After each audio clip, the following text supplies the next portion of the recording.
Guys, it's your boy, Barca Boy 103. Today we're going to be doing the match analysis from the match yesterday between Barcelona and Bayern Munich, where Barcelona did suffer their first defeat of the season and their first real test of the season. We're going to take a look at some of the stats from this match, analyze the team's performance, analyze some players' individual performances, and also react to Xavi's post-match press conference and the match reaction of two other players. But before we get into it, make sure you guys smash that like button down below. Let's try to get to 200 likes in this video. It'll be very much appreciated. And also, if you're new, make sure you subscribe down below if you haven't already, and let's get into it. Let's start off with a quick recap of the starting lineup from last night. It was Ter Stegen in goal, a back four of Kounde, Araujo, Christensen, and Marcos Alonso, midfield three of Busquets, Gavi, and Pedri, and our front three of Ousmane Dembele, Robert Lewandowski, and Raphinha. And Xavi in this match did use all 5 of his substitutions. He first did a double change, bringing on Ferran Torres and Frenkie de Jong, taking off Raphinha and Pablo Gavi, then brought on Eric Garcia for Christensen,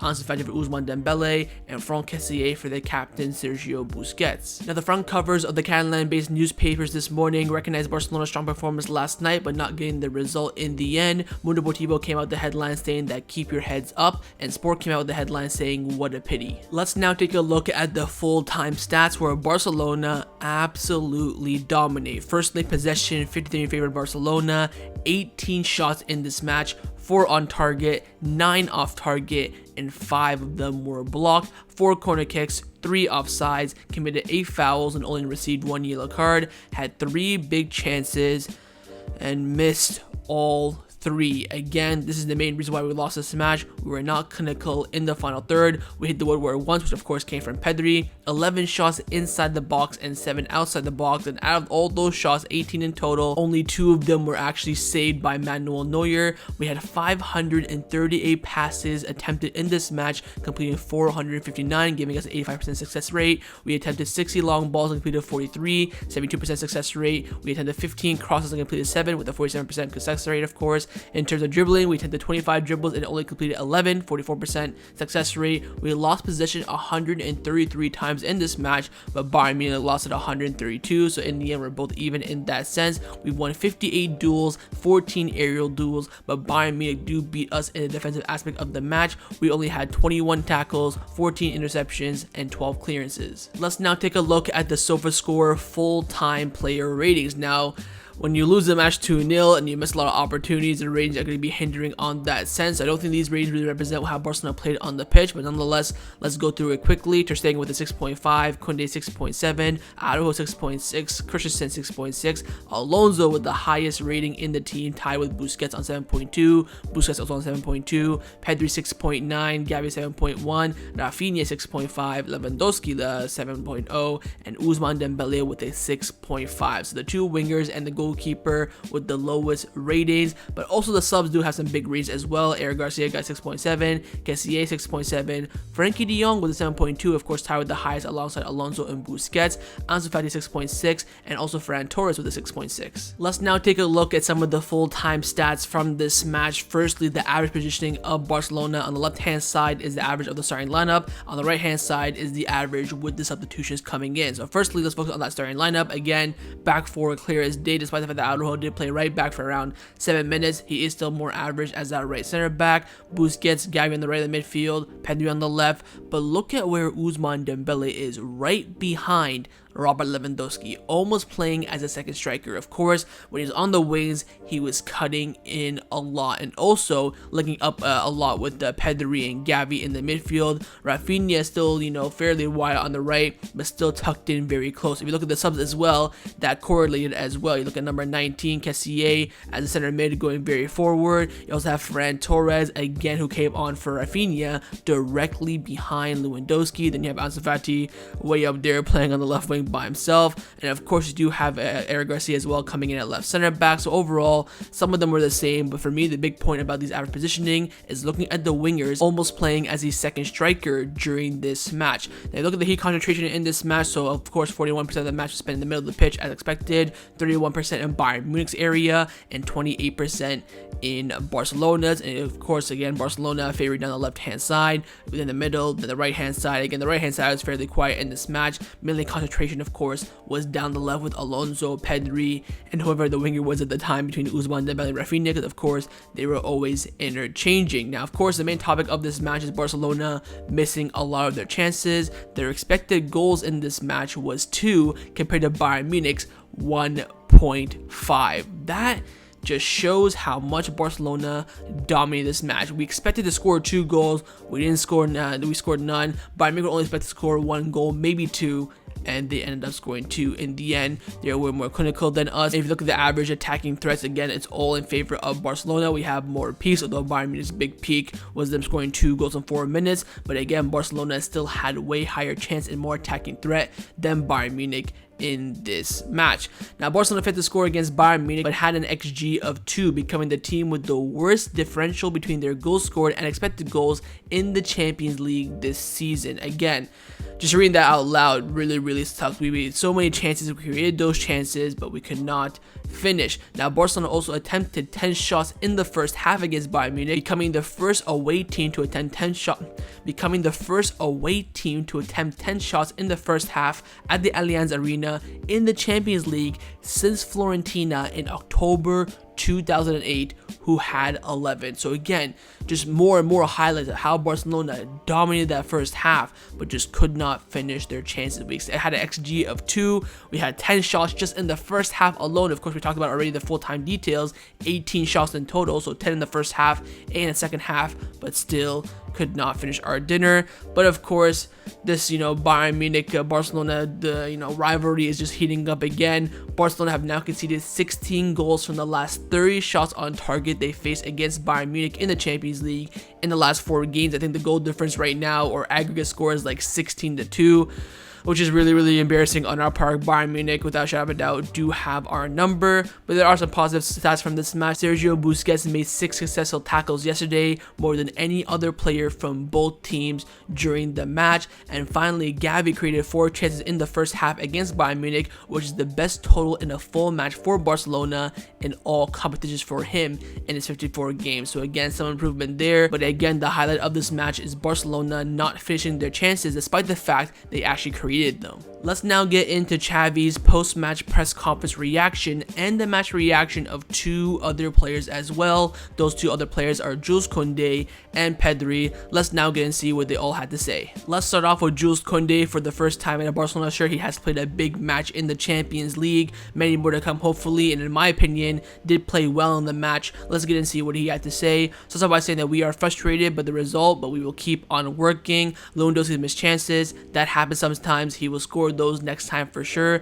They have punished us with set pieces and counterattacks in this match, but the reality is that we played well, but we lost due to mistakes. We conceded the goal from the corner and then conceded another one straight after. We showed a good face, but we have to keep on going. Within 10 minutes, we fell back into goals and they punished us. Apart from that, I think we played a good match, and that concluded Jules Kounde's post-match press conference reaction after the match against Bayern Munich. Next up is Pedri, who in my opinion was Barcelona's man of the match during this match. Stellar performance, but of course in front of goal he was pretty poor. But let's get to see what he had to say. Started by saying that it was a difficult game. We had a lot of chances in the first half, but if you miss, you will regret it. I don't see the foul on Ousmane Dembele, but if the referee VR don't say anything, it must not be anything. Again, that penalty was clearer than freaking crystal.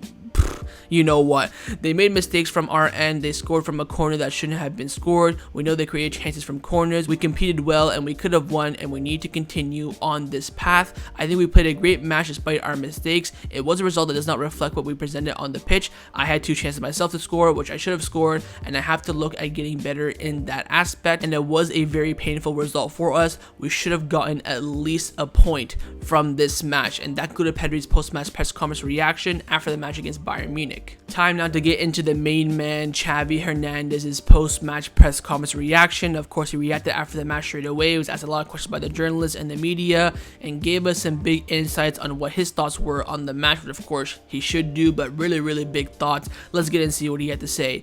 Starts by saying that we missed a lot of chances, 6 or 7 very clear chances. When you miss, you pay the price. I don't see the penalty shout again, but everyone says that it should have been awarded. In general, we lost through our mistakes, and as you know, I will not talk about refereeing decisions. So again, Xavi saying, look, It probably was a penalty, but the reality is we had the game in our hands and we lost it ourselves. The first goal was a tactical error and we made a mistake. The second goal was more about competition. For me, the result does all reflect on what happened in the match. When you miss it in the Champions League, you pay the price. We were better than Bayern Munich tonight, but they didn't miss, and that was the difference. We have to see the positive from this game. The result is negative and we have to learn from our mistake. We did enough not only to draw the match, but also to win. We'll learn from our mistakes and keep on working. Lewandowski did not score today. Pedri also had 2 chances, and Raphinha shot from outside the area that could have been a goal as well. We are proud of our performance, but the result is disappointing and unfair.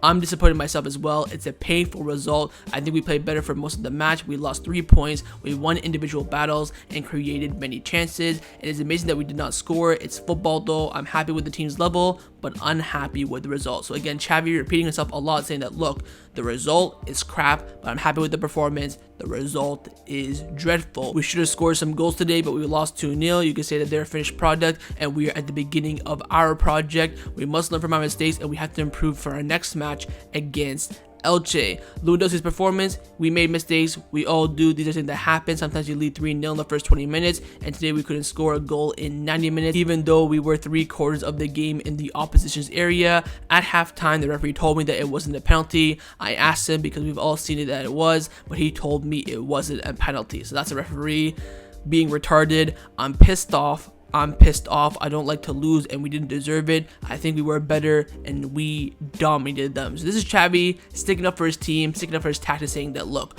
we played well. We only lacked in one aspect of that match, and that one aspect cost us the game. And Xavi said it makes me more upset because this was a golden opportunity to win here for the first time in Barcelona's history. But you could say that Bayern Munich also had built a team. We're under construction, and this is only the beginning of our journey. And that concluded Xavi's post-match press conference reaction after the match against Bayern Munich. Let's now analyze some of the players' individual performances from this match. I've chosen 4 players to analyze mainly. Those 4 players are Marcos Alonso, Sergio Busquets, Pablo Gavi, and Pedri Gonzalez. First up is Marcos Alonso, who made his debut as a starter in this match, who got a 7.2 SofaScore rating, which of course was the highest in the squad, as the numbers heat map was playing of course as a left back. In the match, he played 90 minutes, had 3 clearances, 1 shot blocked, 3 interceptions, 1 tackle, but was dribbled past 3 times in this match. He attempted 5 ground duels and won 1, but he attempted 4 aerial duels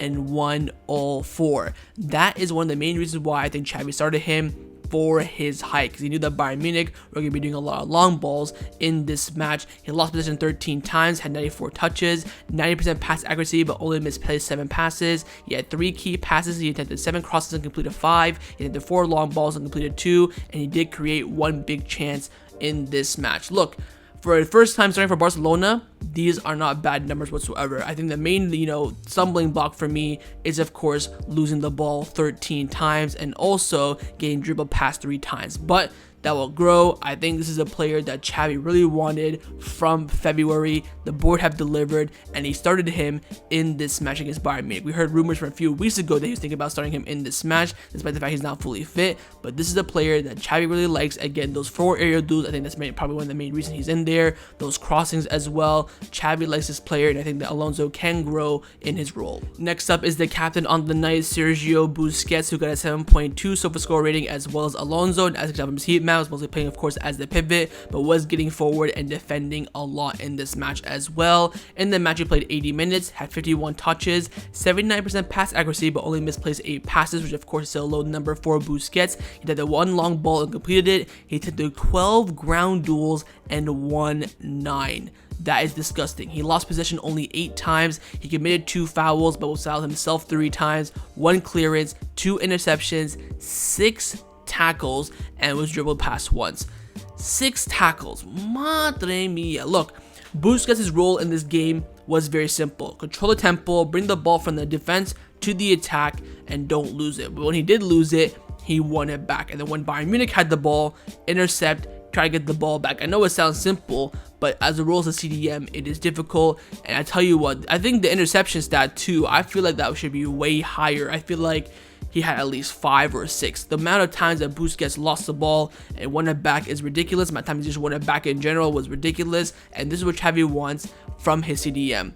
Busquets is irreplaceable. Once he leaves, I feel like a lot of you guys, and maybe even myself as well, will value how much Busquets is so important to the system. But for now, all I can say is just enjoy him. I think this is now what every single game he played this season, he's been, in the performance analysis section of the video. It's been ridiculous. I think I analyzed him for Cadiz. I think another game at Sevilla maybe. He's been unreal over the past few weeks, and let's hope it continues for the rest of the season. Next up is Pedri, who was my man of the match during this game. He got a 6.9 SofaScore rating, so does not look that great, but look at that heat map.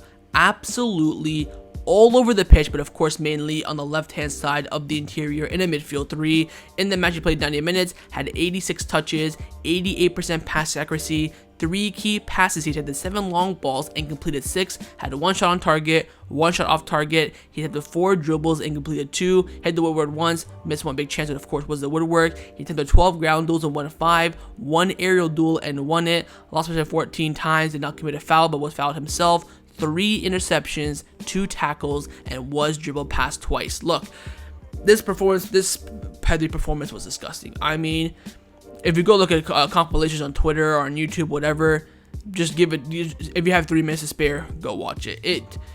I mean, speechless, that's all I can say. And we know that Pedri is a young player and he'll grow into his role. He's not even in his 20 yet. I think he's either just 20 or 19.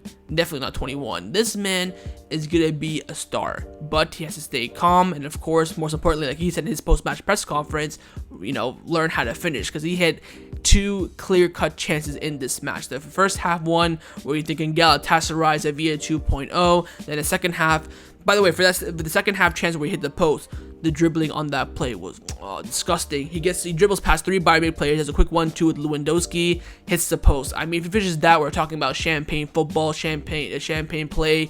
He'll grow into it. We all know this from Pedri. We knew this last season that, look, he couldn't really finish, worked on it, improved this, scored some goals last season, but he knows he has to develop that further. Look, Pedri was fantastic in this match. The only really bad thing about him is that he didn't finish, and of course the result as well kind of hinders on his performance. But for me, Pedri was magnificent in this match. And last but not the least is Gavi, who of course most likely will sign his contract renewal tomorrow, maybe even today, and he had a great match yesterday. He got a 7.1 SofaScore rating. As you saw from his heat map, was mostly playing as the right interior in the midfield 3, but was also all over the pitch. In the match, he played 61 minutes, 36 touches, had 83% pass accuracy, but only misplaced 4 passes. He had 4 key passes. He attempted 1 cross and successfully completed it. He created 1 big chance, had 1 shot off target. He attempted 5 ground duels and won 2 of them. He lost possession of the ball 8 times. He committed 2 fouls, and he's also offside once, and he had 1 interception and 2 tackles. This is why Gavi starts ahead of Frenkie de Jong at the moment, because he provides that X factor that Frenkie de Jong does not have, and that is his engine, his dog mentality. Look, I think Frenkie de Jong is a better technical player than Gavi at the moment. I think Gavi's passing he considers a bit better, but technically on the ball, I think Frenkie de Jong is better at the moment. But what Gavi brings to the pitch for Xavi is, again, what I said in the match review, a talent that every single manager in the world will want. Every time we lost the ball in Bayern Munich's half, no matter where it was, whether Alphonso Davies had it, Pavard, Mazuari, Sabitzer, Kimmich, Upamecano, who was the other center back, Lucas Hernandez, Gavi was right at them. Gavi ran at them like a freaking madman, and he just chased them and chased them. This man's pressure and intensity is ridiculous, and that's why I think he gets chopped off as well at the hour mark, because he's probably absolutely knackered. And credit to him, this man has a talent that we barely ever see, and that's a player who's good on the ball, but also has great intensity, great pressure, great knowledge of the game as well. Like I said with Pedri, he's going to be a fantastic player. Right now, he's only, 18, 19? Madre mia, we still have 10 more years till he's in his prime. Imagine this is him right now. Imagine him in his prime. He's going to be disgusting. Great performance from him, but again, still has to grow. I think his passing still needs a bit of tweaking here and there. Maybe taking more shots outside the box as well. But other than that, I think Gavi's performance in this match was fantastic. So overall, final thoughts on the match between Barcelona and Bayern Munich. Look, I'm very, very disappointed about the result. But there's one thing that's changed. I'm not depressed. I'm not depressed because we played poorly. We got absolutely battered. It could have been 5-0 Bayern Munich, 6-0. We went toe-to-toe with them and played better. We played better than them. We just could not finish our chances. Again, what the famous quote about Pep Guardiola, my job is to bring the team to the final third, and their job is to finish it. And today the players, let's be honest, did not do their job. But overall, I'm very satisfied, very content as a culé that the Barcelona went toe-to-toe with Bayern Munich and put in a performance. Now, if you look at the Champions League table at the moment, it is looking pretty ropey for Barcelona. I think if we don't beat Inter twice, we're on the ropes, because again, it's going to be very close. Again, the Victoria Pleasant away in the final game of Champions League is going to be crucial for Barcelona, and I also think that beating Bayern Munich at the Camp Nou will be important as well. If we can, you know, beat Inter at the Camp Nou, draw maybe at the San Siro, then beat Bayern Munich, and then of course beat Victoria Pleasant on the final day, I think we'll be comfortable at that point. But we are going to kind of rely on Bayern Munich beating Inter when they face them at the Allianz Arena. And also we have to rely on Victoria Pleasant maybe doing some sort of masterclass against another team. But at the moment, it's looking okay. But I think those two games against Inter Milan, that back-to-back header that we do have, will decide between us and Inter who will go into the next round. Because keep in mind, after we play those two games, we still both have to play Bayern Munich, but also both had to play Victoria Pleasant. So we'll wait and see. Still very tight, but also still early days in that aspect. Again, overall, very happy with the performance, but a bit disappointed, of course, of the result. So that was a match analysis of Bayern Munich versus Barcelona in the Champions League. Hope you guys enjoyed this video. If you did, make sure to leave a like, and of course, leave me your thoughts down below in the comments on everything we discussed, but mainly around your confidence. How do you feel after the match? Are you depressed? Are you satisfied with the performance but disappointed by the result? Leave me all your thoughts down below, and of course, make sure you guys subscribe down below as well if you haven't already, and I'll see you guys next time on the channel. Take care, and Forza Barca.